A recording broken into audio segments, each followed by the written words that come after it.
Have you ever heard somebody say customer service isn't rocket science? Well, what if I were to tell you that an actual NASA rocket scientist once said that customer service is actually a lot harder than rocket science? All right, now this actually happened. So back in the 90s, an old family friend of ours and a Disney veteran, Duncan Dixon, he was in a training session with Jim Cunningham out at the Disney Institute. And as Jim was up there talking, he said something that I know we've all heard before, that customer service isn't rocket science. But then there was a hand that shot up from the back of the room. And it turns out this guy actually was a rocket scientist from NASA. And he disagreed.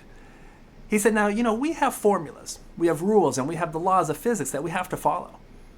Customer service, on the other hand, you have these unpredictable humans, these guests with their emotions, their expectations, and their demands. Standards and guidelines, they were fine for everybody else.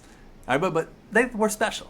And we needed to alter our processes in order to fit their needs. Now, that's a whole different level of complexity. And now, I would hate to be up there arguing with a rocket scientist. And as more I thought about it, I think he was exactly right. Because delivering consistently great customer service, right? It isn't just about following a formula. It's about understanding people. All right, so let me give you an example here. Imagine you were working at a hospital help desk, right? And two people walk up, one right after the other. First person says, "I'm here to see my daughter. She just had a baby. Can you tell me what room she's in?" Second person comes up and says, "I'm here to see my daughter. She was in a car accident. Can you tell me where she is?" Same question, right? But completely different emotions. And now, sadly, in a lot of situations, both are likely to receive the same kind of response. Whereas now, a great customer service rep wouldn't just answer both people with a blank stare and the same robotic message as they tell them where the room is. They would acknowledge the emotions behind the words. Like for the first person, a warm smile or a "congratulations, that's wonderful," before pointing them in the right direction. For the second person, a softer tone, "Oh my God, I'm so sorry to hear that. Yeah, let me help you find her." Right? The difference is that human connection. Right? And this applies across everywhere. When I was on summer break from college, I used to work out on Big Thunder Mountain Railroad out at Disney World. Okay, let me tell you, if you want a crash course in human emotions, just spend a day out at Disney. You see everything out there. You got excited families that are running around on sugar highs and adrenaline.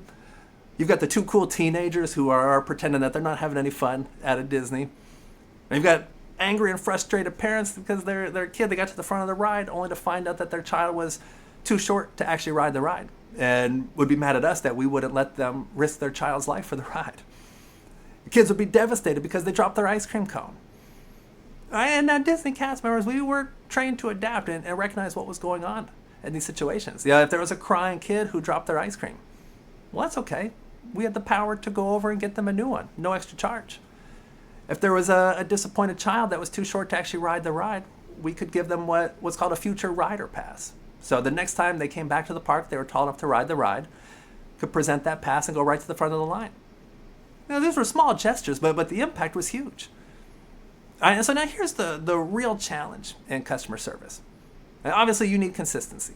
Your company has standards, and you can't just throw them out the window. All right, but you also have to have a little bit of flexibility and personalization because every customer is different. And so the best companies really train their teams to be able to do both. But let's be honest, when we really think about it, most businesses, they don't train for this at all. You get the basic training of here's our system, here's our processes. Here, if you do this, you're going to get fired. All right, but do they actually train you on how to actually connect with customers? Probably not. And that's why so many customer interactions feel so cold and frustrating. And so here's a challenge that I have for you. If you lead a team, all right, train them on not just what to do for the job, but on how to care and really connect with customers. And as you're going along, if you notice that there's room for improvement, take the few moments to coach. I promise you, this will pay off in the long term. If you work just in customer service, find little ways to interact and personalize every interaction that you have with your customers. You might only have a few seconds. I remember working on Big Thunder Mountain, you would have a couple of moments here and there as guests were making their way through the line. But if every single person is on the lookout to do those small little interactions, over time they add up and it has the power to be very impactful. And if you've ever thought that customer service isn't rocket science, I want you to remember that even a NASA scientist thinks that it's harder. All right, now before you go, I want to share a quick free tool with you that you can use to uncover some common issues that are driving your customers away. Now, this is our ultimate customer experience checklist. Just click the link in the description below to get your free copy. And if you found this video to be helpful, don't forget to like and subscribe. And you can also check out some of our other videos for more insights on creating amazing customer experiences.